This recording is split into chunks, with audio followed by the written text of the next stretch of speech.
All right, you're still here on your election headquarters with some 90 days to go to the election, and the Electoral Commission says it has identified 81 constituencies as potential flashpoints in this year's polls. Speaking at a colloquium on election violence held by the Kofi Annan International Peacekeeping Training Center, EC Chair Charlotte Osei expressed worry about political parties and their youth, saying the EC has a potential to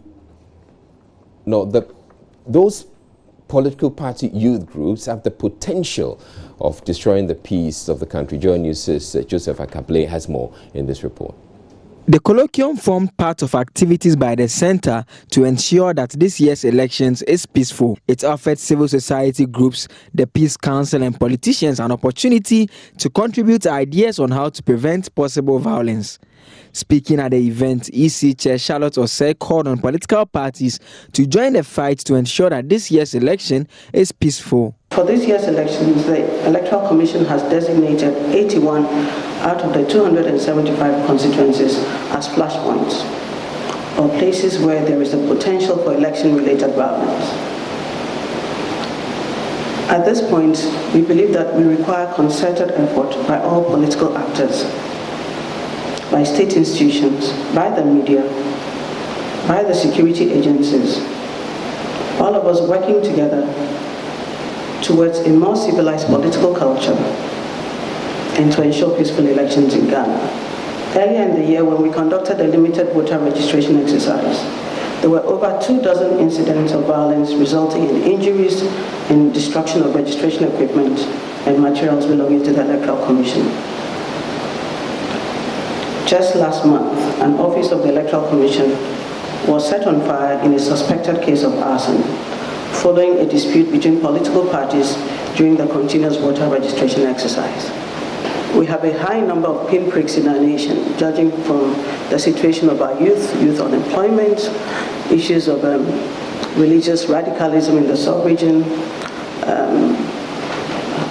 illegal drug use. You add to that unemployment, you add to that proliferation of small arms. All the pinpricks for conflict are in place. And when you throw that into a very tense, very volatile political culture, it is time we start working to prevent the cannon shots. Representative in West Africa and the Sahel, Dr. Mohamed Ibn Chambers, speaking at the event, cautioned political parties against politics of insult. During this phase, the political parties are expected to constantly and publicly reaffirm their commitment to a fair and peaceful process. I therefore urge the political parties to desist from attacks on personalities and focus on relevant issues pertaining to the lives of Ghanaians. The election campaigns should be an opportunity to debate issues and perspectives instead of trading insults, invectives, use of hate speech, or language likely to foment bitterness, rancor, or violence. Prosper Agbo, touching on plans by the police to prevent possible violence, said community outreach programs are being organized to sensitize citizens on their role in ensuring peace before, during, and after elections. The Inspector General of Police himself has engaged in a dialogue series, and this is aimed at holding discussions with stakeholders to appreciate their concerns over preparations for elections 2016, thereby building confidence between the security agencies and all stakeholders toward achieving peaceful elections. The Community Policing Unit of the Ghana Police Service is also organizing special outreach programs under the theme Safer Communities Before, During, and After Elections 2016. The unit is sensitizing the citizenry on their role in the conduct of peaceful elections.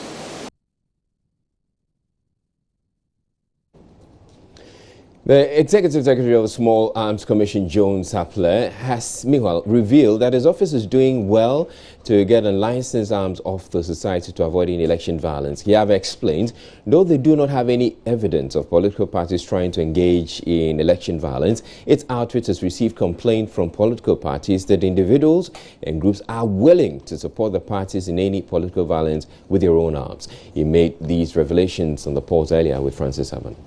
What we're trying to do is what we call the weapons amnesty, where, as you rightly said, weapons that are illicitly in the hands of people are, as it were, they are being encouraged to register the weapons.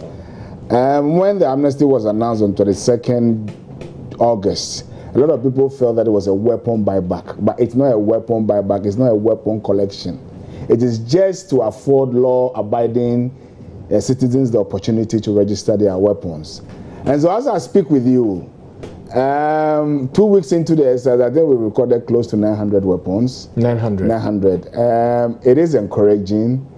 The information that we've picked up is that a lot of people think that it is a trap.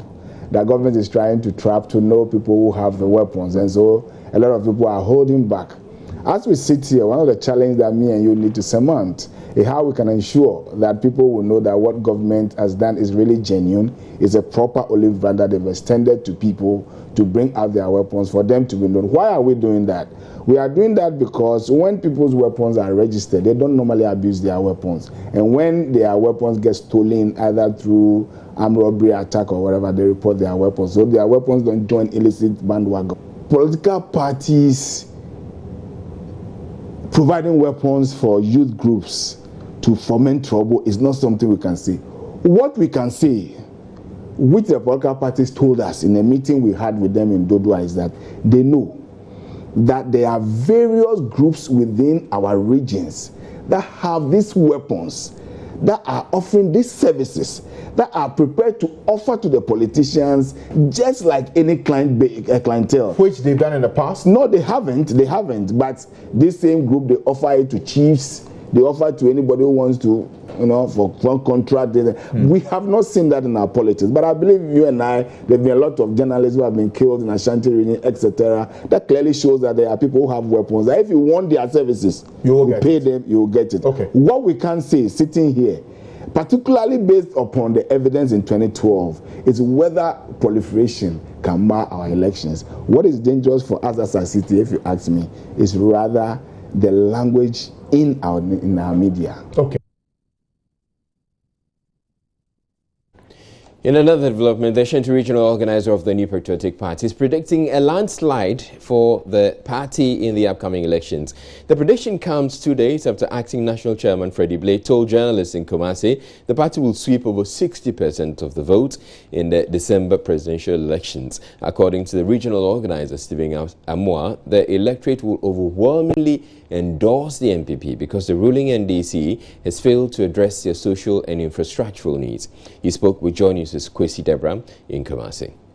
You look at the entire country. Trust me, this election will be won even in the NDC strongholds. Just check.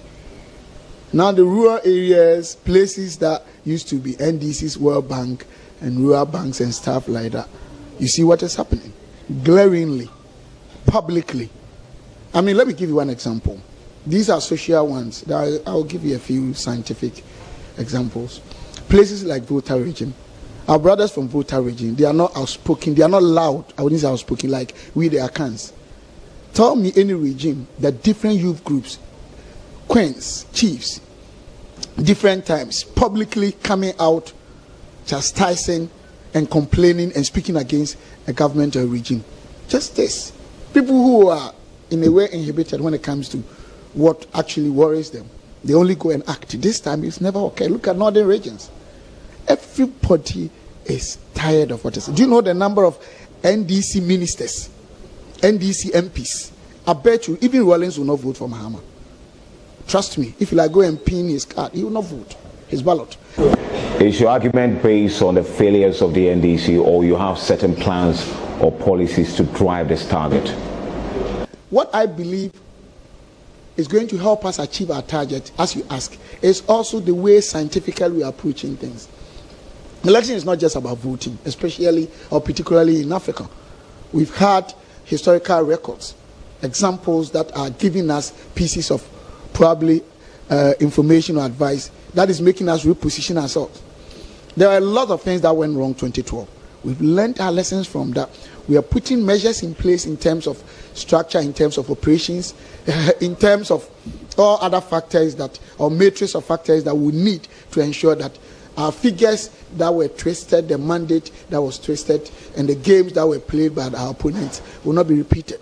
So trust me. Meanwhile, the spokesperson of the flag bearer of the New Patriotic Party, Nana Addo Dankwa Akufo-Addo, says the party's many promises to Ghanaians are realistic. The NPP in the last few weeks has promised, among others, 1 factory per district, as well as 1 dam for each village in the 3 regions of the north. Promises its opponents say are unrealistic. But Mustafa Hamid says the policies advanced by the flag bearer are backed by modern economics and are doable. He doesn't understand governance. He doesn't understand governance, and that's very sad. I was just telling your sister station in Akan that the Akan people say that Ufo Doswa, if you have many farms, you attend to all of them. This country has myriads of problems, and we ought to attend. We have to have solutions for each of those problems. What have we promised so far? A region for the northern part of the western region. 1 factory, 1 district, 1 factory to resolve our unemployment crisis. 1 irrigation facility, 1 village in the northern part of Ghana to resolve our hunger problems and our deficit in food production. I don't see how that can be considered as too much or outmoded.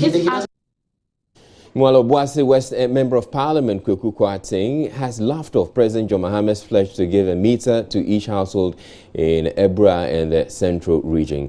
Mr. Kwarteng says the president is taking over a job assigned to a public company, the Electricity Company of Ghana, with that comment. Speaking on Joy FM Super Morning Show Wednesday, he expressed disappointment in the lack of conduct in the president's promise. At the heart of all the problems we are facing in this country, our inability to develop our country as we should is corruption, because the money to do that is being channeled into selfish private pockets. That is at the heart of our underdevelopment. 1 district, 1 factory, then they go into cottage industries. And now we're hearing 1 house, 1 meter. I wish we would promise bolder things. That as a country, that provision of meters, that should be done by ECG. It is now a campaign promise because somebody is promising 1 district, 1 factory. You want to match, you say 1 house, 1 meter. Elsewhere, running mate of the Progressive People's Party, Brigitte Jogbonuku, says the party is poised to pull a surprise on the other contenders in the 2016 general elections by amassing majority of the vote. Madam Jogbonuku, who expressed satisfaction with the response to the PPP's campaign message so far, said the party prefers not to follow the example of the NDC and the MPP, who have been making numerous promises to the electorate. In an interview with Joy News, the only female running mate so far going into the December elections said the PPP has identified opportunities in the regions and will build on them if Ghanaians put them in the flag of ours. People are very receptive of us. People are tired of the same old way of voting. They want a change. So they see us and they get happy. Not even in the regions, in Accra, on the streets. I get a crowd around the car anytime. Our car has a PPP number plate. So as I go along, you get a crowd everywhere. People are excited to see you. Sometimes they think it's Dr. Ndom. And when you roll up, it's a pleasant surprise and they're happy. So it's not only in the regions. People are ready for a change. So is that what you've brought on board so far? Yes, that's what we are promising. I mean, we are bringing the change, a change in doing things, running our politics and governing this country in a better way for the prosperity of all. You mentioned that people have been receptive of your campaign tour. Does it give you any sense of the percentage the PPP is going to win the 2016 election? Will surprise you. I will not give you any percentages, but the PPP will surprise Ghanaians. By the number of votes it would win. You'll be surprised. It will win the votes or win the election? It will win the votes, and by winning the votes, we are winning the election. You are coming up with so many ambitious plans if voted into office. I would like to find out from you what your flagship program would be, the PPP, if voted into office, and how you intend to fund that? I don't think that they are ambitious. These are things that are doable. Whether the government in power has the political will to do it, that is it. It's one, having the political will. That alone would put us in a place to do these things. And two, when you talk about the funding, the funds are there. Corruption takes a large chunk of our money away, unaccounted for, and that is what is going to take care of some of the plans we are promising, or the policies we want to put in place. Now, of course, the biggest one, as you can hear from our flag bearer's name, is Jumera. He's promising jobs, and they can be created, and it will happen. Now, the NDC is promising, or President Mahama specifically mentioned on the campaign tour, that he's going to give each household a meter. Nanado is promising one district or one village, one dam in the northern region. Do you see this as overambitious? Is it achievable? I don't know how they intend to do it. Those are their plans. PPP, we think about what we say we will do, and it's doable. I'm not going to tell them whether it's overambitious. They know what their plans and how they intend to fund it. We know that we say our flag bearer in the PPP will provide jobs. He's already doing it, so it's not out of our league to do it. Is the PPP promising one region, one something, one district, one something? We don't have to. That's what makes us different. We are not the same as the other two. We are different. So we don't have to say it's that way. But we have said that we will provide jobs in every district. That is, one would say, vague. When we say it, it is because we know that it exists. Well, there's been yet another promise. President John Mahama is promising an ultra-modern market for the people of Mankessim in the Central Region if he is retained in office. According to him, the market, which will be the best in West Africa, will be named the Mankessim Mahama Market. This he promises to build in his next term before the end of his tenure in 2021. The president made the promise on day 3 of his tour of the Central Region Wednesday. Joy News correspondent Richard Kojunako joins us with more. Good evening to you, Richard. So where is this promise coming from, a market for Mankessim? Well, the promise was made when he went to the Mankessim, the current market, where he interacted with the traders and the market women over there and the taxi drivers as well. The president said that the market does not befit their current status, and as the Cape Coast is benefiting from one that is solely going to be named after the late President John Evans Atamos. This one is going to be called the Mahama Market, and it's going to be an ultra-modern market that would not be found in the whole of West Africa. So that is the promise that he made to the people of Mankessim this afternoon. What else has he been saying? Well, he first went to Ekumfi, and at Ekumfi, the chiefs were full of praise for him. They told him that since he became president, anything that he said he was going to do in that area, he's been able to do. And the chiefs actually embarked on a money audit tour. And this one, they explained, they visited government projects that have been earmarked that are ongoing, some that have been completed. They interacted with some of the contractors and found some of the difficulties they were having with the construction of such projects. And so when the president came, the chiefs were ready with their list and some of the weaknesses and the strengths of the ongoing project. Now the president went to Anamabo thereafter, and then there is a crowd waiting for the president at the University of Cape Coast, where he will be addressing senior members of the university and students. As we speak now, the place is almost full, but they are waiting for the president. The president hasn't come yet. All right, thank you very much. Richard Kojonyako reporting from the Central Region. You're watching Joy News Prime. We're taking a break. We'll be back with more stories. Please stay tuned.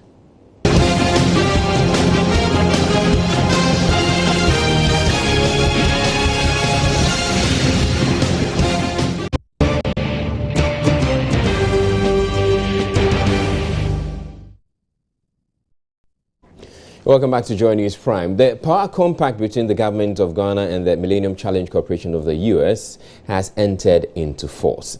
The milestone, recorded on Tuesday, will make it possible for government to access the nearly $500 million made available by the U.S. government to improve access to electricity in Ghana. A statement issued by the Millennium Development Authority, the implementing agency, says the milestone means the power compact signed between the two countries in August 2014 has now become effective. Now, excerpts of the statement reads, the Ghana Power Compact, also referred to as Compact 2, has now entered into force. This means that the treaty signed on August 5, 2014 between the Republic of Ghana and the United States of America, represented by the Millennium Challenge Corporation, MCC, has become effective, and Ghana has now access to the program funds. Engineer Safo, Chief Executive Officer of MIDA, announced the compact commencement. And here is some quote: I'm happy to advise that yesterday we met all the conditions precedent to entry into force of the compact and submitted all the required documentation in that respect, unquote. The MCC has confirmed that the government of Ghana has met all requirements and the compact entered into force as of Tuesday, September 6, 2016. He said the significant milestone was achieved as a result of the collective efforts of several stakeholders. The government of Ghana now has 5 years to implement the compact program. And this is the critical part. Says under the Power Compact, 6 projects, namely ECG financial and operational turnaround projects, and which has to do with the private sector participation, which has become quite controversial. That's what it means. NEDCO financial and operational turnaround project, regulatory strengthening and capacity building project, access project, power generation sector improvement project, and energy efficiency and demand side management project will be implemented to address the root causes of the unavailability and unreliability of power in Ghana. Now, the entry into force of the Power Compact coincides with a suit filed by a group calling itself the Coalition Against the Privatization of ECG, challenging some actions leading to the latest milestone. A member of the coalition, Saka Salia, is accusing the Millennium Development Authority of forging documents from the Energy Commission and Public Utilities Regulatory Commission to push through the concession arrangement, and is demanding a halt to the process, citing breaches to existing laws. He wants the court to render the entire concession process so far null and void and render it unconstitutional. Mr. Salia has been speaking on News Desk. When we started our investigation, it was becoming interesting as we go on. And eventually we uncovered fraud perpetuated by MIDA and IFC. On the people. Yeah, Did you say fraud? Yeah, fraud. I mean, criminality perpetuated by this MIDA. You know, MIDA in this context is the lead agent that is leading the transaction in order that we give the concession to a concessionaire. So that if the lead agent himself is indulged in corrupt activities, then it means that the confidence into the future is completely out. IFC and MIDA actually usurp the powers of PURC. We all know. I mean, PURC drive their powers from a constitutional instrument, Act of Parliament, Act 538, 1987. And that act, there is a clear violation of Section 3 and Section 16. I mean, PURC is the only body mandated by that act to give, you know, levels of charges, to give guidelines and all that. But as part of the arrangement of the MCC and government of Ghana, the Millennium Challenge Compact, MIDA and PURC is supposed to work in concert to come out with tariff methodology.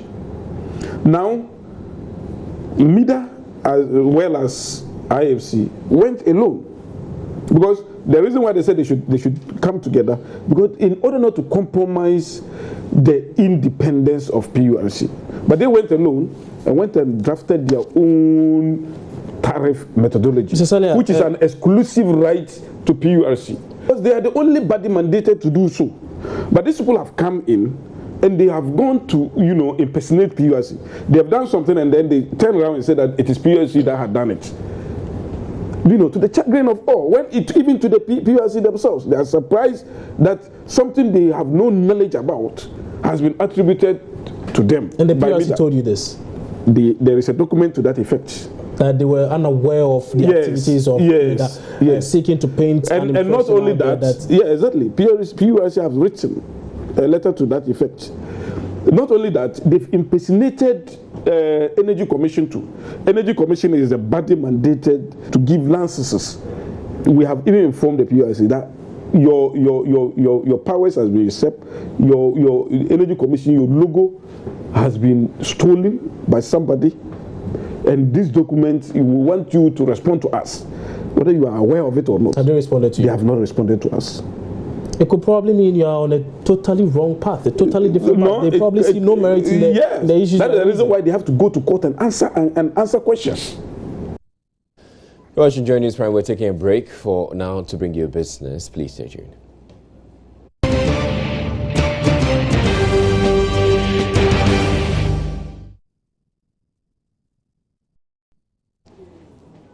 Emmanuel Abajigafi is here with business news. Good evening to you, Emmanuel. What's coming up? Well, coming up, Ghana Gas Company has decided to construct pipelines from, Tema, also link Tema and the Western region, so that in the event of gas, not coming, or in the event of the Asogli plant and other plants located in Tema not getting gas, it can pump gas from Western region to Tema, and vice versa, reverse flow. So so essentially to make gas, let's say flowable between the two. I like that between word. The two areas. Exactly. Yeah. So if there's excess gas in the Western Enclave, it can come to Tema, and if there's excess in Tema, it can go pump back to Western region. That's good. Okay. Thank you. Sounds like you have some good news. Yes. All right. So Ghana Gas supply from the country's second biggest oil field, that is Trinidad and Tomi, will be made available for the Turbo processing plant when Jubilee FPSO is shut down. This is part of arrangements to ensure that power generation in Ghana does not suffer when the Jubilee FPSO is shut down. George Sipayanki is the chief executive of Ghana Gas Company. As far as Jubilee are concerned, we know that by the end of the year, the Tullow will finish the tie into our pipeline. And so if after February, when they are shut down, Jubilee is shut down, we will take gas from the 10 force, which will be about 50 million, 30 million for a start, and then 50 million thereafter. So during that period, Ghana Gas will be able to take about only 50 million of gas from 10, while the FPSO Kwame is being fixed, it's being resolved, the problems are being resolved, and the hope that within 3 to 4 months they could solve the problems on the FPSO Kwame Nkrumah. So when that is done, it means about 170 million centimeters of gas will be coming from that area, that field, the tunnel fields. And that explains why we are also expanding the current GPP to be able to do more than 150 capacity that it has now, to be able to have 180. So yes, Tello and Ghana Gas, we are in constant communication and we are working together.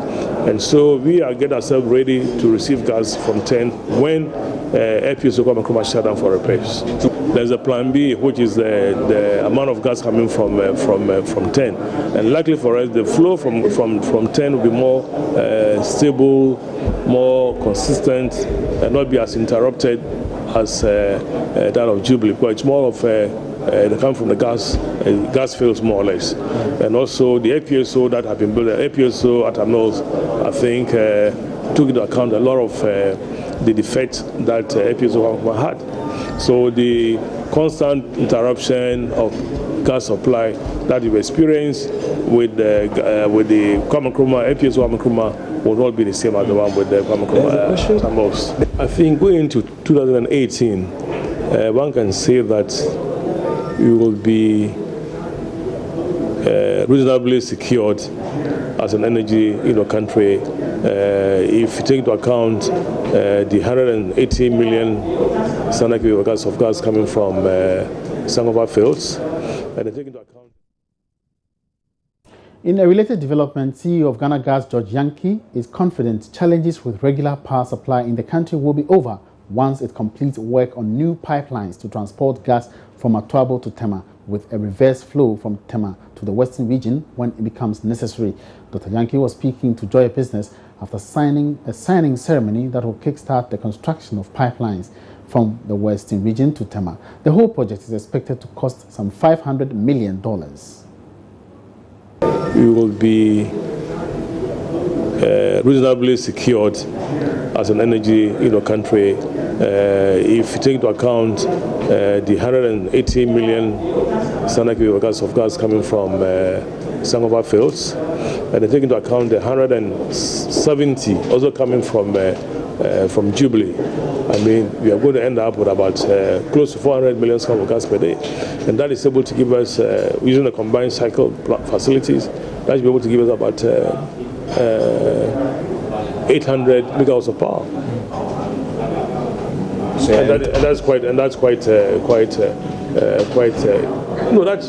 That's about 1,000 megawatts of power. If it's going to be on, if you are talking about combined cycles, same combined cycles plants, then if you get out 400 million scf of gas per day, that will enable us to generate about 1,000 megawatts of power, and that's quite considerable. As a matter of fact, we are hoping that there could be more fines, because now we are building infrastructure to enable us even to export to some of our neighbors, Burkina Faso, Mali, and Niger, and Cote d'Ivoire, and then Togo. So yet, we are looking forward to the time that we'll be able to make enough gas, process enough gas, get more power, and export to our neighboring countries. African regional port authorities and ministries of transport in the West African sub-region are advocating the establishment of a regional maritime bank to spearhead infrastructural development in member countries. Speaking to Joy Business in Accra, Director of Corporate Affairs and Communications at the Ghana Ports and Harbours Authority, Paul Ansah, disclosed that the World Bank and African Development Bank have issued a paper on the development. According to him, such a bank will provide the necessary financing for ports investments in the sub-region. Well, the Regional Maritime Bank is supposed to provide financial support for port development across the West and Central Africa. It was decided on by the Maritime Organization of West and Central Africa, comprising the transport ministers in the sub-region. That was about 5 years ago. And they decided, when they met, they decided that this bank must be established to provide that kind of support, because the maritime industry is a very dynamic industry. There are constant changes, and the ports will have to respond to these changes. And they would require financial support. But about 99%, almost 100% of the case, the ports are not solvent enough. They don't have that kind of financial backbone to stand on their feet to provide this funding. On few occasions, some of the ports, like the ports of Ghana, have been able to depend or tap into their internally generated funds to leverage this investment or this development. But many of the ports have offshore accounts. As you heard Mr. Adiko said, he said that many of the ports have banking activities outside. If they decide to focus half of those banking activities, on this Regional Maritime Bank, the bank, and then the funds there are reinvested in other areas.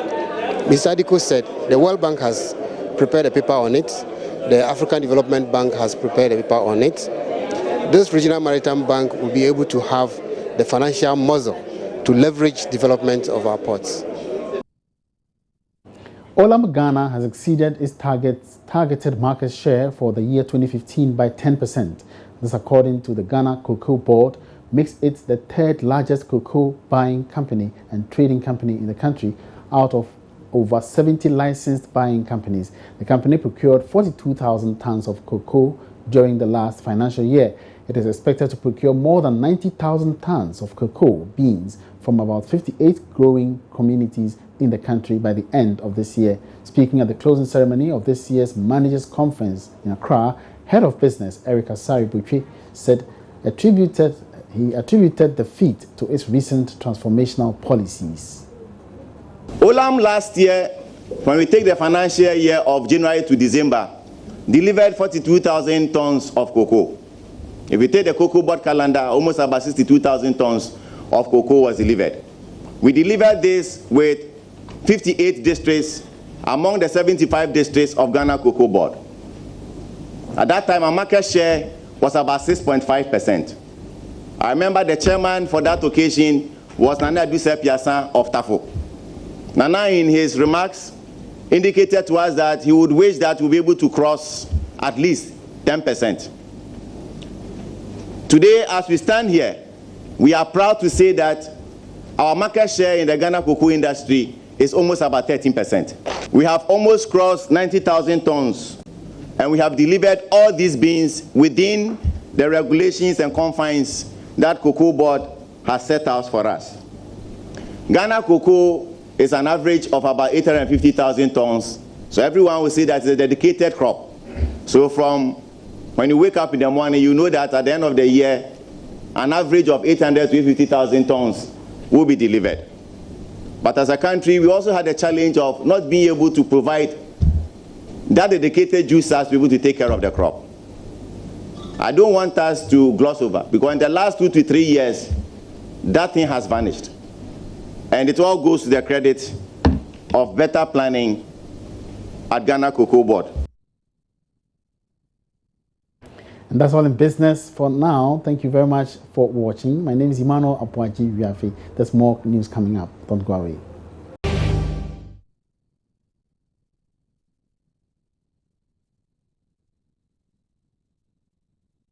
The government has announced a 10% increase in the daily minimum wage for workers. The announcement by the Employment and Labour Relations Minister Haruna Idrisu in Accra on Wednesday takes the wage to 8 cedis 80 pesos, an increase of 80 pesos to take effect from January 2017. The increase was arrived at after a meeting of the National Tripartite Committee comprising representatives of the Ghana Employers Association, the Trade Union Congress TUC, other labour unions and the Ministry of Employment and Labour Relations.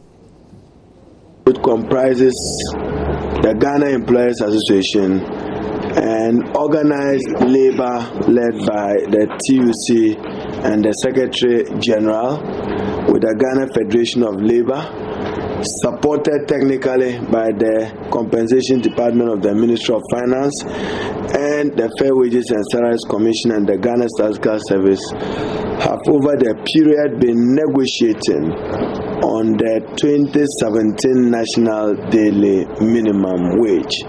As many of you may be aware, the determination of the National Daily Minimum Wage is a wage policy instrument. It affects individuals, it affects organizations, it affects society generally. The wish of government with its tripartite partner would have been to be discussing a living wage, which will make life even much more bearable for workers. But we do know what the National Daily Minimum Wage can do. It also affects employment, and therefore our collective determination over the years is to make a determination of it and make a public announcement of it at least earlier than budget. And there's a school of thought which strongly thinks that concurrently we should be discussing increases to the public sector base pay increases as consequential to what happens at the determination of the National Daily Minimum Wage. The tripartite have been meeting since the beginning of this year through May up to this morning, and accordingly the tripartite, the National Tripartite, have resolved and agreed by consensus a 10% increase in the National Daily Minimum Wage from 8 cedis to 8.80 Ghana pesos, Ghana cedis. Is 10% increase in the National Daily Minimum Wage from 8 Ghana cedis to 8.80.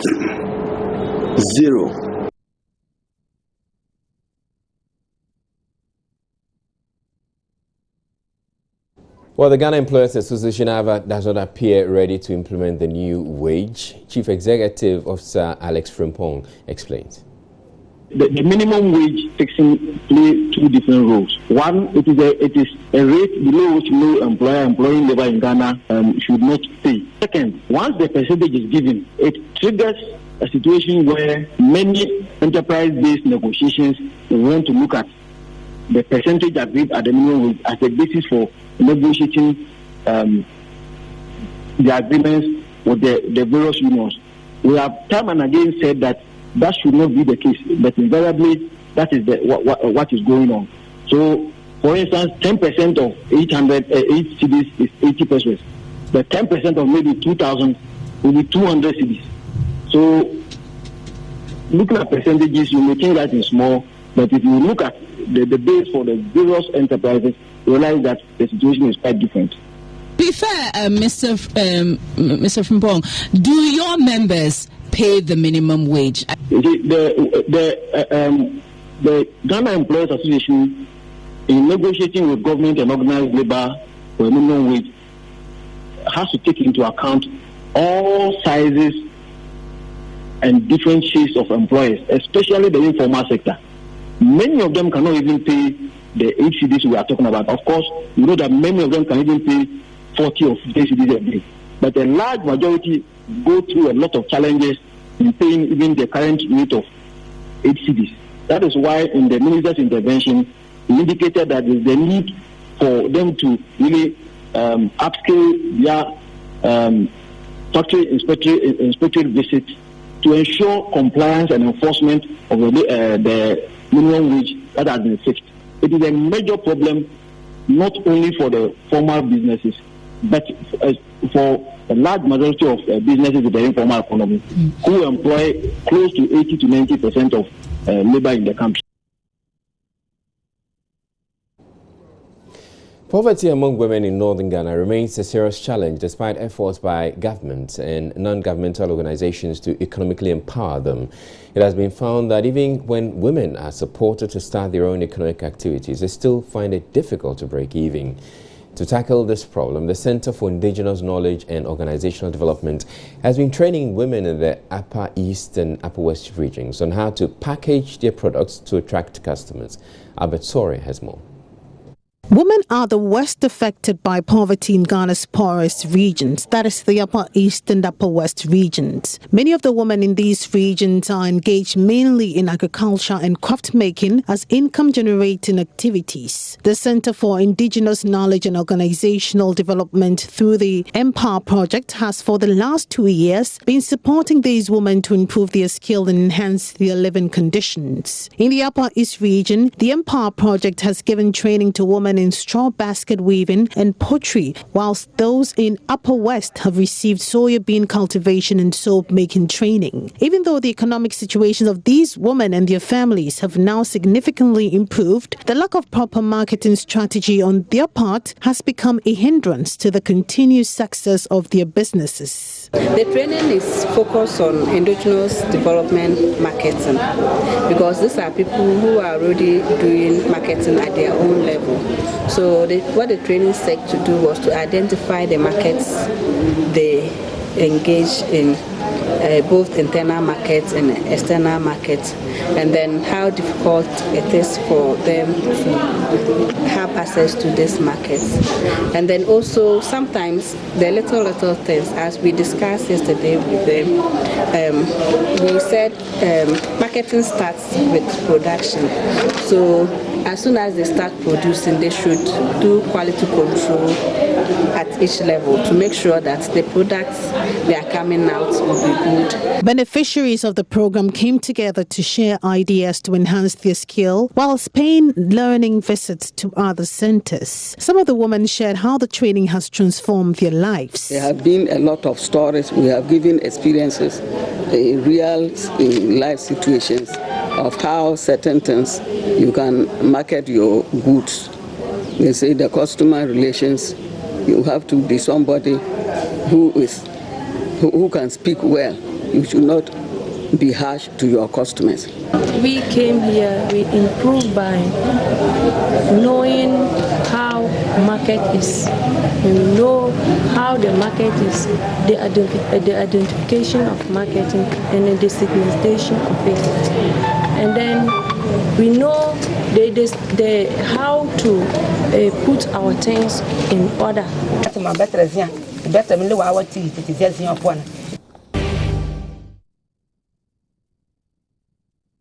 Right, time now for a quick look at our top stories. Ghana is now in a position to access nearly $500 million from the U.S. Millennium Challenge Corporation to improve access and reliable electricity supply to Ghanaians following entry into force of the power compact. The milestone, however, coincides with a suit seeking to nullify the agreement.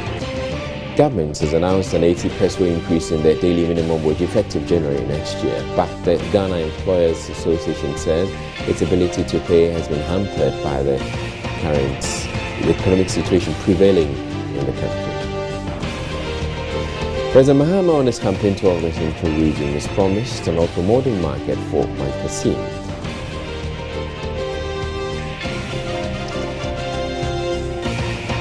And in business, the Ghana Gas Company is to kickstart the construction of a gas pipeline to transport gas from the western region to Tema and promises to continue gas supply from the Tem oil field when the Jubilee FPS is shut down for major repairs next year.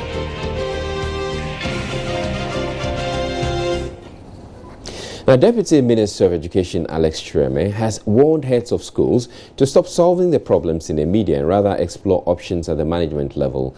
He made this call during the opening ceremony of the 54th Annual Conference of Heads of Assisted Secondary Schools, CHAS, in the Brunahafo Regional Capital, Sunyani. The Deputy Minister also assured all schools should soon receive their subventions for the last term of the last academic year, and that measures have been put in place to reduce delays in the payment of subsidies in the future. Meanwhile, the president of CHAS, Mrs. Cecilia Kwachi Kofi, has advised the general public to disregard negative comments about school heads in the media, describing them as unfortunate. Mrs. Kwachi Kofi, who is also the headmistress of the Winneba Senior High School, said the school heads remain committed to the creation of an enabling environment for effective teaching and learning.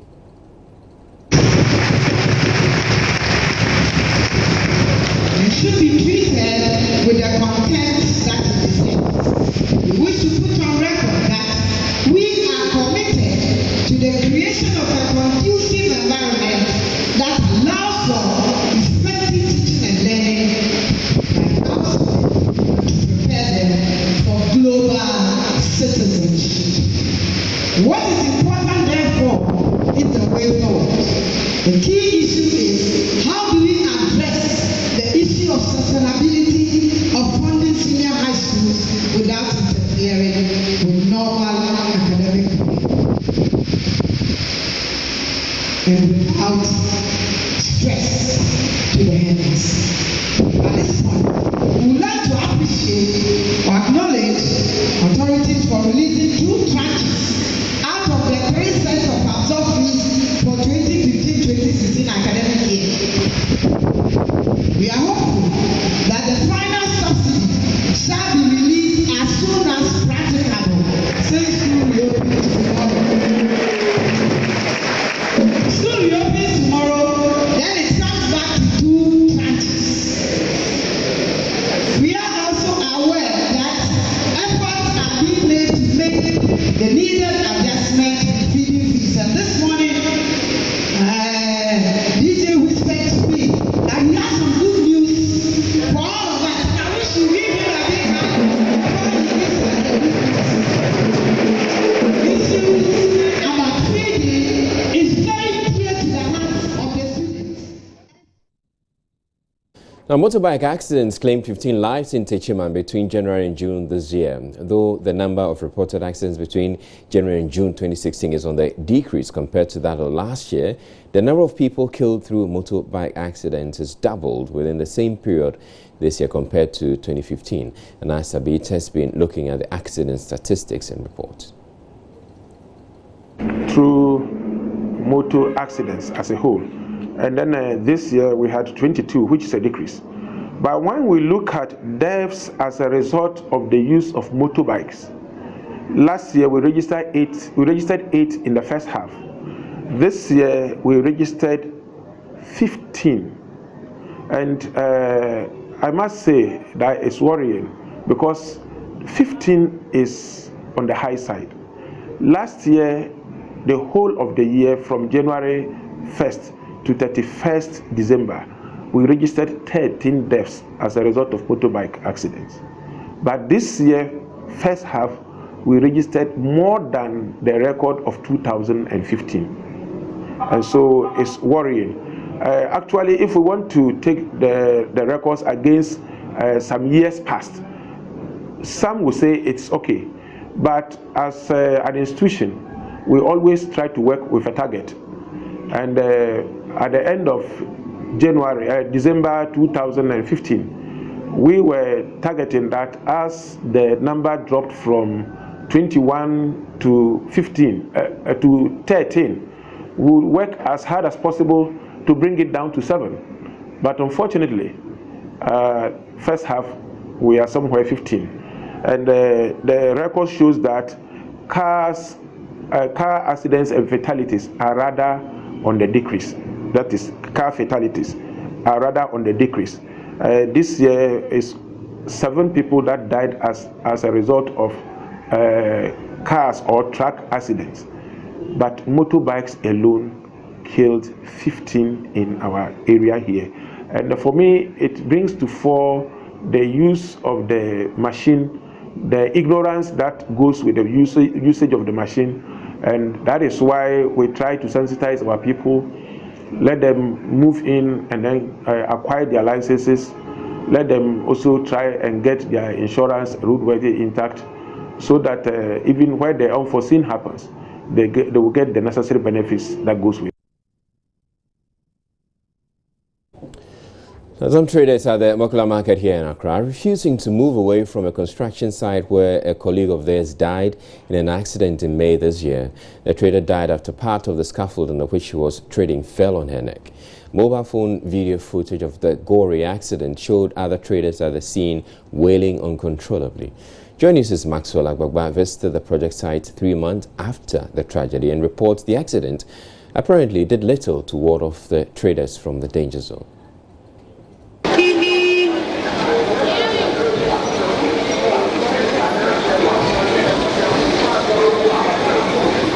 What started as a normal day on the 7th May 2016 ended as tragic at the construction zone at the Makola market.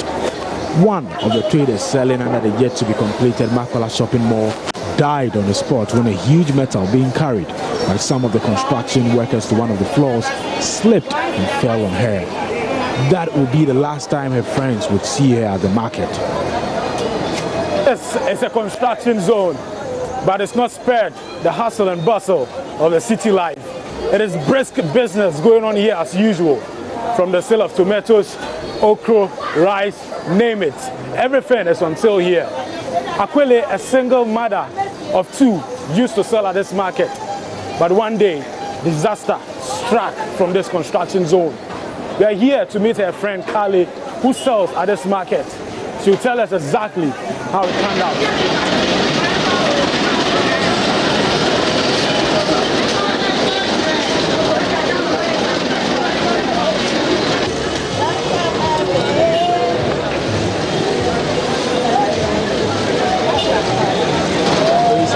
She ebashian ni ebaelu ni bajano oni ba ebile ese na ke nete ajiele no ni ajiele eba iwojala no emenyanshi wode emenyanshi na iwojala na kada dia ko beje. She was carrying her child, but she went to put her to sleep and came back. As she was setting up to start the day's activities with her face down, one of the heavy metals dropped and hit her on the neck. Blood started oozing out profusely and she died on the spot. The contractor sent me to the hospital. There they brought out her soiled clothes and we were told she is dead. She was a single mother with 2 children.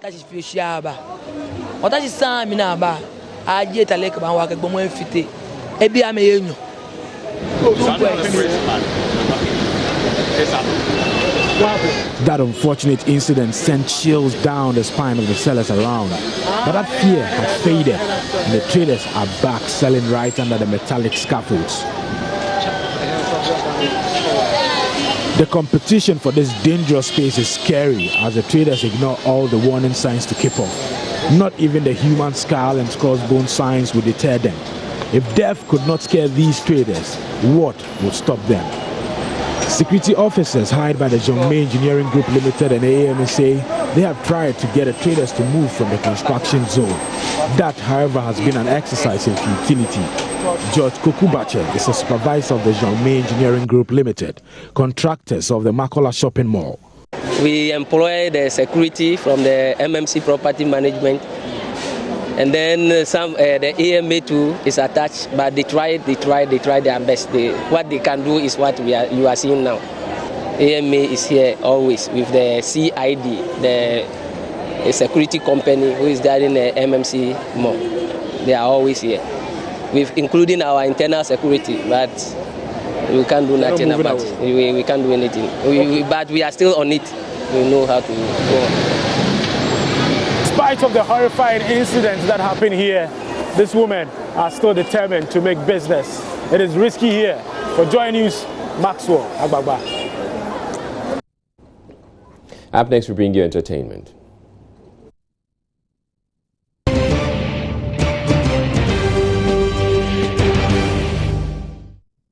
All right, time for entertainment with Miss G. Hello, Israel. How are you doing? I'm well. Okay, so I don't know if anybody has been obsessed about you before, you know, a fan of yours. And well, yeah, it's happened. Oh, it's happened. What did they do? Tell me. We can discuss it later. Oh, you know, you won't tell anybody else, eh? Okay, so there's a story that is making rounds about the AMG boss, Chris Waddle's teenage girlfriend. The girl, some people say, is 18 years, others said 19 years, but she's a high school graduate. Okay. And according to Chris Waddle, they got in touch, or according to the girl, they got in touch over social media, or on social media, Instagram to be precise. And the girl said they started dating. And Chris Waddle jilted her, so she decided to commit suicide. Yes, so the pictures are rolling on the screen. There's one that, you know, she purportedly committed suicide or tried committing suicide. And she was saved, you know, so she didn't die. And Mary has been speaking on what actually happened. Oh, so this person was supposed to have committed suicide? Yes, she's called Mary. And she's been speaking about what really happened, you know, between she and Chris Waddle. Good afternoon, Ghana. It's me, Mary, the girl that pics are going on social medias and other medias that I'm dead. I want to tell everybody that I'm not dead. I'm alive. I'm alive. So please stop spreading my pics that I'm dead. I'm alive. And this is my hands that I cut. I'm okay. By God's grace, I'm okay. So to all Ghanaians, I'm sorry. I'm so sorry for what I did though, but I want to tell you I'm alive. Thank you very much. Okay. And you know, I don't know whether to laugh or cry actually. Well, you see, the question people have been asking is, why haven't the police picked her up, you know, yet? And also Chris Waddle, who couldn't be bothered about anything, says, you know, she did it not for love, but she did that for fame, because the blood that the cameras caught oozing out from her hands, he thinks is sobolo, not blood. No, he thinks that the lady so just wanted to be famous. Also yes, he's responded. You know, he went on social media, posted on his social media platform that, you know, I don't think you did this for love. You did it for fame, because the blood looks like sobolo. But have they met? Yes, they have met. Actually, the girl says they were going out. There are pictures circulating of both of them, you know, taking pictures that suggest that they had something to do. Of course, the pictures do not look like it's just a fan and, you know, a kind of picture. If you can roll the pictures again, you see that, you know, there are pictures of them hanging out and all that. And so the girl says, yes, they met on social media, but they started dating. She knows his residence in Tema and also somewhere in Pram Pram. So she's met him on several occasions. Now, there's also a part of the story that says that Chris Waddle allegedly said that, yes, he decided to jail her because he heard that she had some things to do with some other men and she wasn't his kind of girl. But that It's not confirmed, but the girl says yes, they've been seeing each other. Okay, but what is confirmed is that Chris Waddle says he thinks the supposed blood is Sobolo, not blood. Okay, so let's go to some other story, and this time around is Miss Bell and Lucky Mensah. Now, on Monday, I told you that Lucky Mensah has put together a song for Nanado and the MPP. You know, Miss Bell also has a song for the NDC. Two, actually. One is Mahama Twaso, and then another one, which is something else. I've forgotten the title. But what is happening now is that after Lucky Mensah released that song that says Muntuma Nana Akufo-Addo, he's been telling everybody that is affiliated with the NDC or to the NDC that once you are in the creative arts and you align yourself with the NDC, your career is half dead, because he was with them. They promised to give him a 4x4. They later gave him a Corolla, and so they are not trustworthy people. Miss Bell has been responding, saying that, you know, you can't be a loyal person. You know, you are somebody who put together a song, you are rewarded with a 4x4. He says, no, I wasn't given a 4x4. You need to ask and find out. I did my song, say Ata or whatever, before the NDCs, the late David Lamte bought that song, and later on he did another song for them, and that was when they promised that they would give him a 4x4, but later gave him a Corolla. So Miss Bell should get it right. So they've been at each other's throats throughout the day today on social media. One musician, one 4x4. I tell you, one musician, one song, one 4x4. Okay, so let's go to today. Today is Women Crash Wednesday. It's a day put aside because of social media. We never used to have Women Crash Wednesday, but because of social media, there's Man Crash Monday, which is on Mondays, and now on Wednesday we have Women Crash Wednesdays. So we've been finding out from some screen persons what the world would be like without women. Everybody's supposed to have children. The Bible says that we are supposed to, have babies, continue. Somebody started, we continue. So yeah, it goes and goes and goes and goes like that. So I'm supposed to have kids, right? So the only way I can have kids is if I have a girlfriend. Well, I think it will be so not cool. It will be so cool too. Like, it will be without sin, but boring, really boring. Oh, so the women aid you in sinning. What kind of sin is that? The sin there plenty. Like, they made the world what it is now. You understand? So if women were not there, I think we'd be living in the Garden of Eden with birds and with animals and with lions, and it would be super cool. But as it is now, we are living with lions and birds in human being.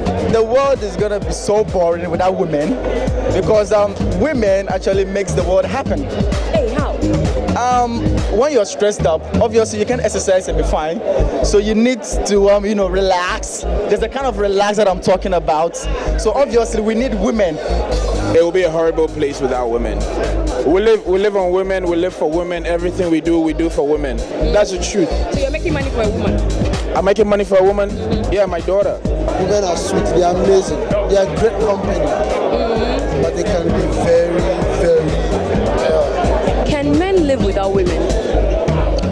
I don't think so. Why? I mean, in the Bible it says you're supposed to marry and then procreate, so then I don't think men can live without women. When God created man, the Bible says he saw everything he created and he found out it wasn't good enough, so he had to create the woman. A world without women in Israel, what kind of world would that be? Imagine. I mean, you shouldn't even ask that question. I can't imagine. Yeah. We can't be in this world without women. Oh, really? Oh, yeah. Hey. I mean, without women, I don't know what this world would be all about. Anyway, so that's... I can't think fast. You can't think madness on that one. Okay, so that's Women Crash Wednesday. But also, we've been finding out from these celebrities, how well they know Africa.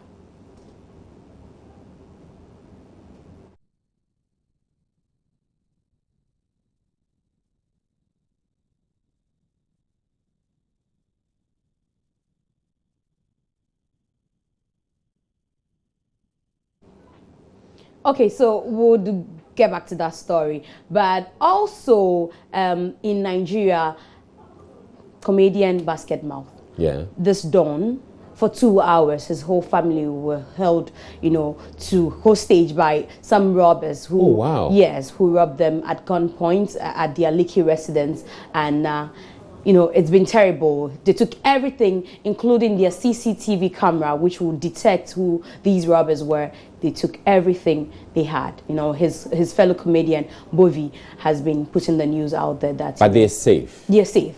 They're safe. You were It's just not that, harmed. you know, everything is gone. So that's the latest on Basket Mouth. Wow. Well, sorry about that. Yes.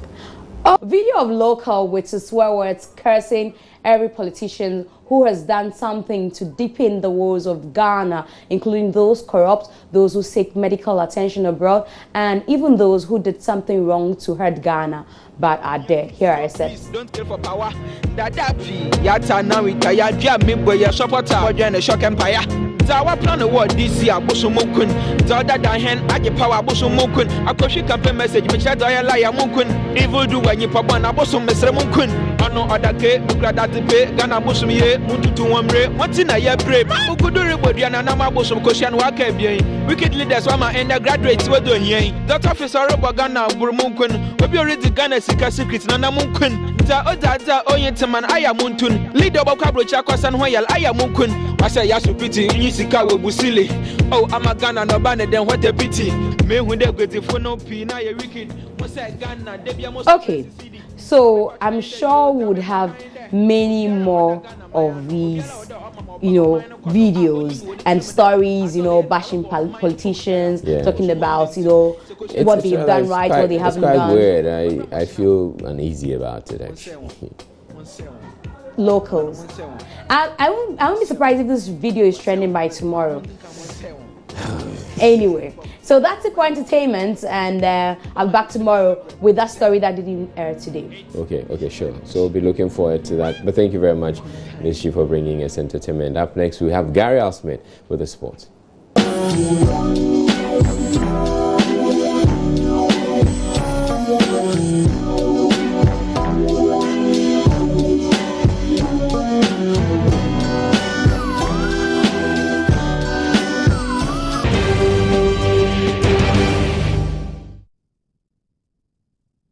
All right, Gary, you're welcome to sports. Welcome. Well, you're welcome to join News Prime. Right. With the sports. Thank you.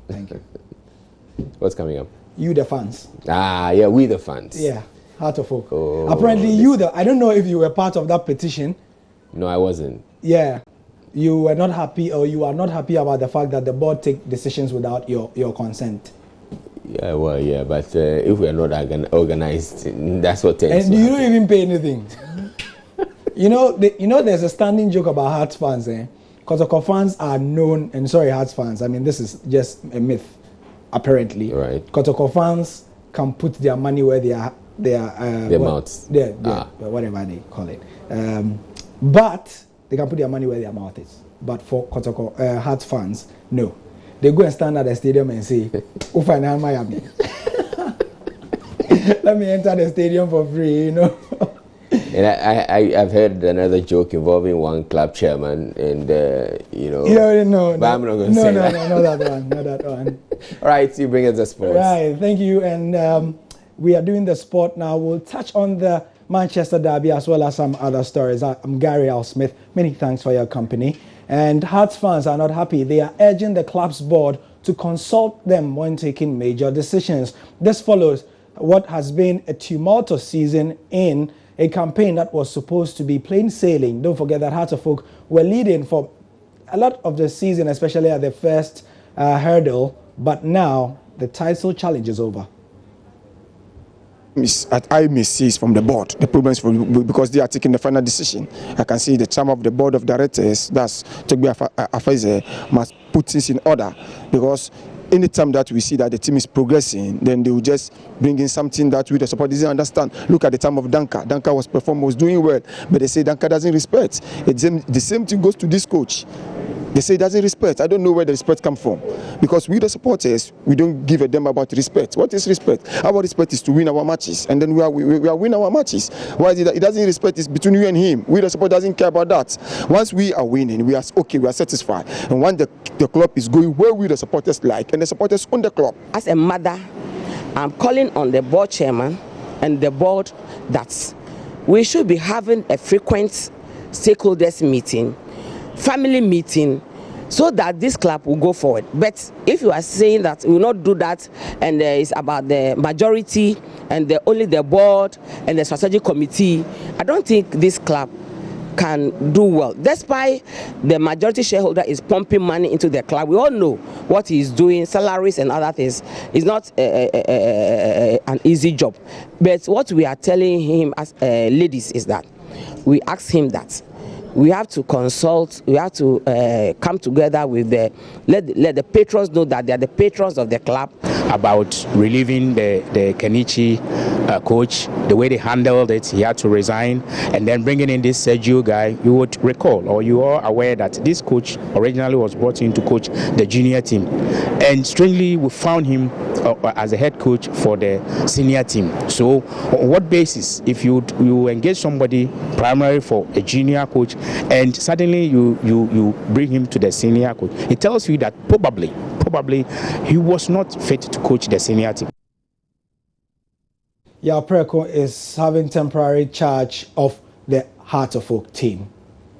In hockey, there's going to be a very important tournament held in Ghana. It's the Hockey World League qualifiers. 4 countries will be taking part. Ghana will be fielding its men and women's teams. The aim to qualify for the World Cup. And the sports minister, Nilante van der Poel, has backed Team Ghana to lift the trophy on home soil. Gone were the days when we have to shudder when we hear of countries like Kenya and Nigeria in hockey. The last time Richie was telling me, if he was not bragging, that our women's team are the 3rd ranked in Africa. Second. So I was even demoting you. So the women are the 2nd ranked and the men 4th. I know the Egyptians are not here, the South Africans are not here.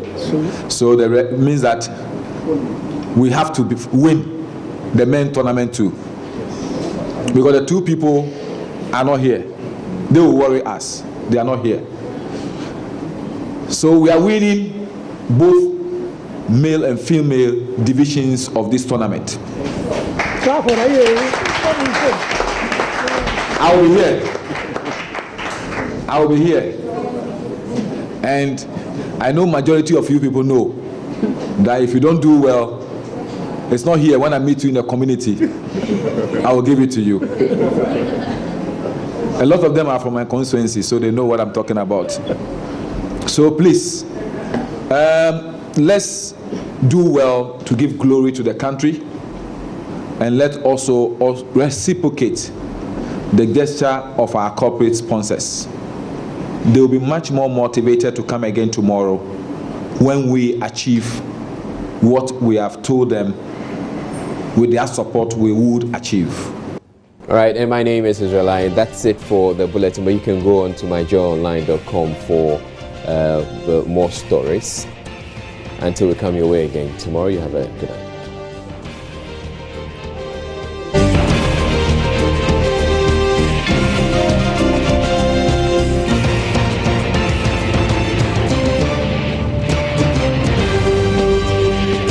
This is Joy News Prime.